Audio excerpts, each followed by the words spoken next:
법정 구속을 예상하지 않았던 것 같더라고 보니까. 제가 31년 동안 재판을 받아온 형사법상의 네. 그 명예훼손 전문 피고인이기 때문에 선고일에 갈 때는 항상 뭐 내복이라든가 좀 전에 기쁜 소식이 들어왔습니다. 야, 이걸 가지고 사필 기정인데 기쁘다고 얘기해야 되나? 파이낸셜 뉴스. 네, 법원 징역 25년 박성재 구속영장 발부 증거인멸 우려. 네, 박성재 전 법무장관 네. 혐의는 내란 중요임무 종사 인정이 됐고 그리고 국헌 문란 목적 위법성 인식이 있었다. 그리고 법원이 박성재 계엄 선포 이후 서울구치소 수용 여력 확보 등 지시. 네, 요건 인정이 됐고 또 포고령 발령 전제 계엄사 인력 파견 협조 지시. 자, 요거 협조 지시가 내려갔으면 협조 지시를 받은 놈이 있을 거 아닙니까? 그 놈이 누굽니까? 협조시 받은 뭐 검찰 합수단에 이제 검사 파견 지시했으면 네, 검사장들이 또 지시를 받았겠죠. 그렇죠. 이 와중에 이제 특검에서 소환 일정을 속속 밝히고 그렇습니다. 있는 것입니다. 자, 그리고 이제 마지막 인정된 혐의는 네, 법원 박성재 계엄 선포 동의 내지 침묵한 국무위원회 해당. 네, 그래서 이제 결국은 25년이 나왔는데 25년 구형량 20년에 5년 올려치기. 5년이 그렇습니까? 추가된 것입니다. 자, 그렇다면 이 판사님은 누굴까요? 이진관 부장입니다. 그렇습니다. 박수. 네. 이진관 부장 역시 제가- 대진관이 또 해내셨습니다. 제가 이제 보면은 기존 재판 일반 다른 판사님들은 항상 보통의 형사 사건을 네. 기준으로 해가지고 유리한 정상은 이러하고 불리한 정상은 이러하고 뭐 이렇게 이제 통상적 사건처럼 판결을 선고하는데 이정관 부장님은 항상 네. 기존의 양형 기준의 틀을 깨버려요. 왜냐하면 이 역사적 의미가 굉장히 깊은 사건이고 단 한 번도 없었던 내란 사건이기 때문에 다른 내란과 성격이 전혀 달라서 전두환이나 이런 놈들하고 달라서 새로운 양형 설정을 하고 제가 아주 이제 이번에도 감동 깊었던 것은 네. 공직에 오래 봉사한 것을 감형 요소로 보통 잡습니다. 그렇죠. 판사들이 한덕수 총리도 항소심에서 뭐 오랫동안 뭐 공직자로서 어쩌고 국가사회에 기여한 바가 크고 뭐. 그렇죠. 근데 이번에 박성재 판결에서는 오히려 그것을 안 좋은 요소로 봤습니다. 그러니까 85년도에 사법시험 붙어가지고 그렇게 오랫동안 법조인 생활하고 어쩌고 저쩌고 했는데 알만한 놈이. 계엄이 위법하다는 걸 몰라? 그렇죠. 예? 너 대학생들도 아는 걸 몰라 이 자식아? 꾸짖어 주잖아요. 오히려 더 가족 요소로 본 겁니다. 그게 너무나 상식에 부합하죠. 그럼요. 이를테면 뭐 내가 아는 바가 없어. 네. 뭐 사내만 갇혀서 토굴 해서만 한 20년 살았어. 그래서 세상 법도 잘 몰라. 그래서 뭐 실수를 했다 쳐. 그러면 감경 사유가 될 수도 그렇죠. 있을지언정 자기가 법을 다루던 사람이야. 일국의 법무장관까지 했어. 아, 그런 사람이 그런 잘못을 했으면 가중처벌을 받는 그러네요. 것은 상식이잖아요. 그렇죠. 생각해보면 그리고 한덕수보다 더 나쁜 사람이에요. 이 사람은. 왜요? 왜냐면 한덕수는 말리지 못했다는 게 중점적인 범죄 사실란 말이에요. 그렇죠. 국무총리로서 국무회의를 갖다가 안 열거나 열어도 이 도장 찍지 말고 그거 버티자. 이건 잘못된 계엄이니까 네. 우리가 이걸 도장 찍는 순간 계엄을 할 수 있도록 열어주는 게 되기 때문에 하지 말자. 네네. 모이건 모였더라도 우리 다 같이 반대합시다. 음. 이걸 해야 되는데 이 자식이 뭐 출석하는 의미에서 서명하는 건 괜찮지 않습니까? 이따부 지랄. 아이고 죄송합니다. 아유, 교통사고였어요. 네, 괜찮습니다. 뭐 그래 내란범 GR이라고 그랬어. 네, 그런 말씀을 하시는 게 참 잘못된 건데 박성재는 그런 말리지 못했다 차원이 아니라 계엄이 선포되고 나서 사람을 가두고 네. 조사를 하는 그 실행 행위를 지시를 한 사람이에요. 계엄이 해제된 상황에서도 지금 뭐 서류가 왔다리 갔다리 했다는 거 그렇죠. 아닙니까? 심지어 그렇기도 하고요. 네. 봐요. 윤석열이 계엄한 목적이 뭐라 그랬어요? 좌파 세력을 일소하기 위함이라 그랬습니다. 청소한다는 의미예요. 사람을 청소해? 네, 청소를 할 때 수단이 뭐예요? 가둬가지고 조사하고 처벌한다는 거 아닙니까? 그렇죠. 그 핵심적 역할을 박성재가 지시를 한 거잖아요. 합수단에 검사 보내라. 교정시설 점검해라. 이게 뭐예요? 사람 가두는 거 하라는 얘기 아닙니까? 구체적인 이행 방안에 대해서. 그렇죠. 근데 박성재가 구속영장이 기각이 됐었잖아요. 그 기각됐을 때 논리가 뭐예요? 계엄이 말이지. 미리 사람이 계획에 동참한 것도 아니고 계엄이 위법한지 아닌지는 그건 뭐 나중에 판단되는 거고 이 사람은 공무원으로서 대통령이 계엄을 선포했으면 그 뒤는 매뉴얼대로 쭉 가야 되는 게 있는 건데 그 매뉴얼대로 업무를 수행했다고 해서 계엄에 동참했다? 내란에 동참했다? 이건 아니지. 이게 기각 논리였다고요. 그러니까. 근데 이번에 이정관 부장 딱 선언해 주잖아요. 허허 참. 법무부 장관은 내각에서 제일 법적 감각이 뛰어난 사람. 그럼 그러면 이 모든 국무위원 중에 제일 먼저 이 계엄은 잘못됐다고 선언해야 마땅한 사람. 그런 걸 하라고 거기다 앉혀놓은 사람이 그렇죠. 근데 미니스터 오브 저스티스. 네, 그 영남대학교 대구에 있는 대학생도 그 밤새도록 운전해가지고 막으러 갔다고요. 그거 힘이 없어갖고 장갑차를 손으로 막는데 대학생들은 법무부 장관이라는 양반이 힘도 있고 지식도 있는데 이 비겁하게 말이지 이런 식으로 이진관 부장 너무나 훌륭한 판결했습니다. 이게 사실은 죄송한 얘기인데 네. 이진관 부장판사가 조명받는 것도 사실은 이게 부끄러운 사회인 거예요. 당연한 얘기인데 사실. 당연한 걸 했는데 그러네. 그죠? 그럼에도 불구하고 그 당연한 사회가 보다 더 빨리 예. 우리 사회에 정착될 수 있도록 우리 이진관 부장판사님 박수 다시 한번. 네, 수고하셨습니다. 사실은 요것도 상식이어야 돼. 예. 뉴스 데스크 MBC에서도 이런 거 있으면 박수 쳐줘야 되는 거야. 근데 기자는 엄정 중립? 야, 쿠데타 앞에서 엄정 중립이 어딨어? 그러면 막 장갑차 와도 그러면 그 신호 바뀌면 또 가게 해줘야 돼? 그게 중립이야? 그렇지 않습니다. 그렇죠. 네, 네. 저희 지금 아니면 얘기할 기회가 없을 것 같아서 한마디만 보탤게요.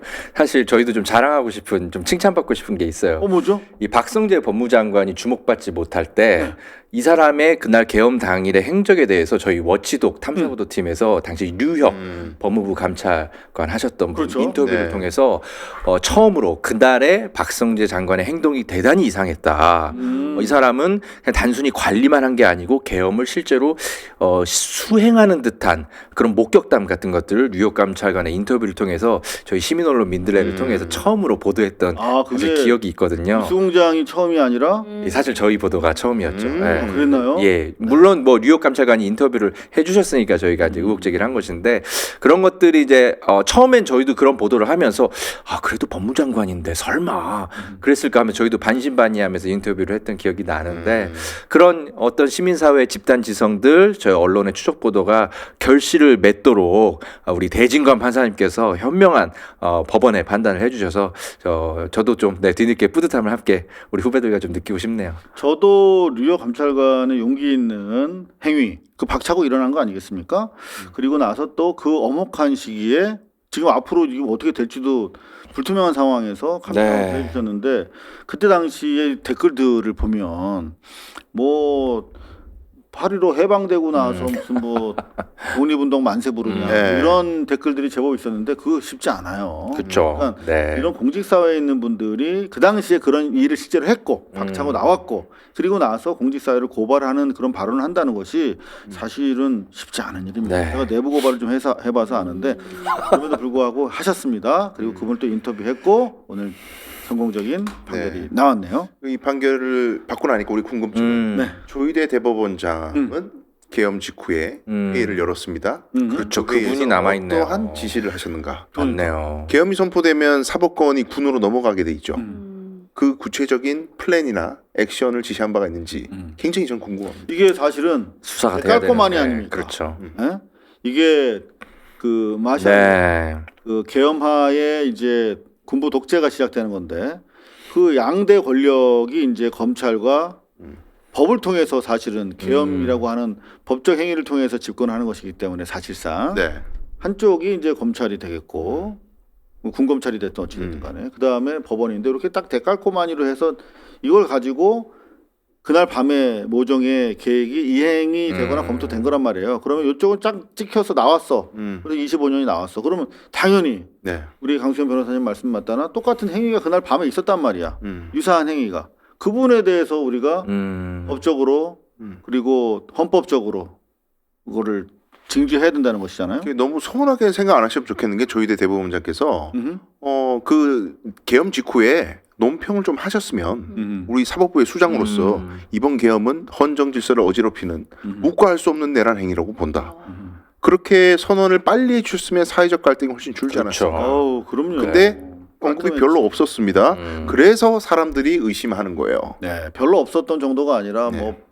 뭐 당시에 그 법원 행정처장 정도가 나와서 아주 원칙론적인 얘기 그나마 이제 당시 야당이었던 민주당 의원들의 추궁에 못 이겨서 발언한 적이 있습니다만 그걸 가지고 뭐 대법원이 어떤 입장을 처음부터 명확히 밝혔었단 말이야. 이런 식으로 항변을 하고 있던데 그거는 그렇지 않죠. 네. 전 국민이 지켜봤죠. 자, 그런데 박성재 영장이 발부돼서 이제 법정 구속이 바로 됐단 말이에요. 네.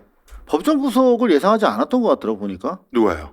박성재가. 그럼 뭐 무죄를 기대했을 거예요 아마. 네, 오늘 옷차림도 아주 정장 차림으로 제대로 입고 왔고 뭐 가방 하나. 보통 우리 같은 경우는 사실은 제가 31년 동안 재판을 받아온 형사법상의 네. 그 명예훼손 전문 피고인이기 때문에 보통 이렇게 아무리 가벼운 재판이라도 구형이 이렇게 나온 거 있잖아요. 실형으로. 네. 그런 재판의 선고일에 갈 때는 항상 뭐 내복이라든가 이런 거 챙깁니다. 그 기본적으로. 걸 준비해야죠. 네, 당연하잖아요. 네. 항상 챙겨요. 근데 안 챙겼더라고 보니까 이렇게 배낭도 안 메고 왔고 음. 그런 경우에 이제 오늘 이제 법정 구속 됐어. 그럼 이제 고생 좀 하겠네요. 뭐 또 이제 가족들이 챙겨야죠. 네, 뭐 하루 이틀 또 걸릴 거 아닙니까? 그렇죠. 네. 자, 다 사필 기정입니다. 자, 그런데 말이죠, 변호사님. 네. 김건희 관련해 가지고 이거 뭡니까 속보? 네, 법원 박성재 전 법무 김건희 수사 무마 청탁금지법 위반 공소기각. 이게 김건희 관련해 가지고 당시에 핸드백 예. 뭐 사건 청탁이 있었다라고 하는 정황이 SNS 등을 통해서 확보가 됐음에도 불구하고 공소기각이 무슨 말입니까? 유무죄하고는 아무 관련이 없는 거고요. 그래요? 예, 내란 특검의 수사 권한에서 벗어난 사건이라고 본 겁니다. 괜히 기분 나쁜다. 하루 종일 나 이것 때문에 네. 판결 이후에 그럼 이제 어떻게 되는 거예요? 유무죄 판결이 아니에요. 그래서 이건 이제 갈림길인데 네? 내란 특검이 항소를 하면서 이 부분에 대해서 아닙니다. 특검법에 따르면 우리 이거 충분히 수사할 수 있습니다. 내란 특검의 수사 범위 안에 있고 내란 특검법의 규정이 있습니다라고 항소를 하거나 아니면 검찰이 별도로 1심 새롭게 기소를 하거나 일반 검찰이. 일반 검찰이. 예, 이게 유무죄 판단이 아니에요. 자, 그러면 이 경우에 이제 업무 분장 차원에서 네. 이제 특검에서 사후 분석을 하겠죠. 어떻게 대응할 것인지. 그래서 만약에 검찰로 넘긴다 그러면 검찰로 넘길 수 있는 강제 권한이 있나요? 강제 권한이라기보다는 검찰이 수사 의지가 있으면 당연히 모든 기록을 통으로 받아야죠. 그대로 그냥 내기만 하면 되잖아요. 범죄 그렇죠. 입증은 다 돼 있는 거고. 사실관계 다 돼. 그렇죠. 근데 이제 지연은 될 수 있죠. 그 과정이. 근데 생각해 보면 내란 특검 이제 조은석 특검의 근거가 되는 내란 특검법에 그 관련 사건 인지된 사건도 할 수 있는 걸로 수사하다 보니까 튀어나왔어. 네. 할 수 있는 걸로 돼 있는데 이제 법원의 판단은 내란하고 관련이 있는 사건이 아니라 이 말이죠. 이게 그렇죠. 계엄이나 내란하고 관련이 없다. 근데 군 사건과 관련이 있는 사건이 그렇죠. 이제 네. 수사 중에 나와도 가능한데. 네, 내란 수사를 하다 보니까 이것도 발견된데 근데 내란하고 사건에 어느 정도 관련성이 있다 이게 돼야 되는데 이제 특검의 주장은 뭐냐면은 이게 본질적으로 박성재라는 사람이 법무부 장관의 권한을 남용해 가지고 권력에 기대려고 했던 그 본질에서는 비슷한 사건이다 이게. 착관계. 계엄에 동참한거나 그 이 김건희 사건을 갖다 이렇게 모마해준거나 본질적으로는 비슷하다. 근데 제가 보기에는 이건 이제 수사고 제가 보기에는 내란 특검의 시각이 결국 김건희 보호하다가 내란까지 간 거 아니냐. 그렇죠. 예, 이런 시각이 있다 보니까 맞닿아 있는 사건이라고 시각을 비춘 것 같은데 네. 법원은 그런 것까지 내가 지금 인정하기는 어렵다. 그 사실 이제 이중간 판사의 그 재판 성향으로 봤을 때 뭔가를 뭐 회피하거나 자기가 부담스러운 판결을 하지 않기 위한 차원에서 공소 기각할 사람은 아니라고 아니죠. 저도 보여집니다. 네. 하지만 결과론적으로 보면은 그렇다면은 이 내란의 발생에 주요한 배경이 됐다. 국정농단 김건희의. 예. 다시 말하면 내란의 어떤 상선의 역할을 했을 가능성이 있다라고 하는 것들이 그동안 특검 수사를 통해서 충분하게 좀 밝혀졌더라면. 그게 입증이 안 된 거예요. 네, 근데 사실 뭐 제대로 입증 안 된 부분들이 좀 있다 보니까 이런 사태가 생긴 것 같은데 요거는 뭐 이거는 하거나 검찰에서 네. 챙기면 챙겼지 빼먹진 않는다. 그렇죠, 그럼요. 이렇게. 예. 이건 국회에서 풀어야 될 문제이기도 한 것 같아요. 네, 그러니까 이제 국회 입장이 좀 나왔나요 오늘? 아직은 안 나왔는데 일단은 이제 뭐 김건희 특검을 더 이렇게 연장을 하거나 또는 아니면 또 새로운 특검법을 통해서 끝까지 진실을 밝히도록 해서 이게 수사권 범위 안에 들어가도록 하는 특검법을 재발의를 해서 사실은 또 해결해야 될 국회의 목도 좀 있는 것 같습니다. 근데 오늘 보면 종합특검 이제 60일에서 30일 추가로 이제 연장해 달라는 취지로 청와대에 네. 보고를 했거든요. 이제 30일 뒤면 또 이게 마무리된다 이 말이에요. 네. 이런 상황에서 또 추가 특검을 우리가 지금 얘기할 수 있겠는가? 네. 국민적 동력을 이끌어낼 수 있겠는가 하는 것도 숙제. 그런 부분이 숙제죠. 지금 여러 가지 지금 반격이 좀 시작됐잖아요. 보수 세력들이. 그러니까 네. 그런 어느 면에서 정도 지선 이후에 네. 좀 전열을 다시 재정비하고 있는 것으로 네. 보도가 되고 있는 가운데 이제 민주당이 조금 너무나 허술하게 대응을 하고 있는 내적인 좀 갈등이 좀 있죠. 네. 그래서 걱정이 좀 됩니다. 계속 허지영 기자가 좀 이거 좀 챙겨봐 주세요. 계속 부추기려고요. 네. 네. 공격이 최선의 방어라고 저는 생각합니다. 네. 특검. 네. 쫄지 말고 지금 뭐 대북송금 사건, 뭐 이 대장동 사건, 검찰 조작 기소 사건, 지금 뭐 특검법 처리해도 지금 이미 너무 늦었는데 지금 또 눈치 보고 있거든요. 그러니까 네. 저는 계속 6월달 안에 통과시켜라. 네. 우리는 계속 이제, 칼럼을 쓰려고요. 이제 기자질을 하는 사람이라 네. 이 워딩 표현에 상당히 민감한데 부추긴다는 표현, 설득하겠습니다. 네. 뭐 설득과 그래요. 촉구 뭐 이렇게. 네, 아니 저는 그냥 단순한 논평 수준이 아니고 지금 음. 대장동 사건과 대북송금 사건은 제가 직접 취재했던 기자이기 때문에 네네. 이 정도 센 발언은 좀 허용이 될지 않을까 싶습니다. 이거 부추겨 주세요. 네, 저는 부추기 이 해주세요. 사건에 한해서 부추기겠습니다. 네. 지금 많이 어려운 상황입니다. 근데 네, 이게 뭐 의지의 문제가 아니에요. 어느 부분이 어렵다는 거죠? 특검이 만들어지잖아요. 음흠. 갈 사람이 없어요 지금. 이제는 없어요. 아, 갑니다 검사들이 안 가요. 지금 10월달 되면 중수청 공소청으로 나눠지잖아요. 네. 뭐 중수청에 갈 검사도 없어요 지금. 음. 지원자 없어요. 그러면 매우 적어요. 예. 대부분 공소청에 남는다는 겁니까? 그렇죠. 남거나 못 벗거나. 뭐옷 벗는 건 상관없는데. 아 근데 그러면 국민들한테 이제 피해가 생기죠. 설득을 해내야 돼요. 안정적으로 제도가 정착되도록. 근데 이제 네. 그게 참 어려운 게 어려워요. 예. 지금 뭐 우리는 말 편하게 할 수 있어요. 그냥 검찰 없어도 돼. 삭제해버려. 라고 예.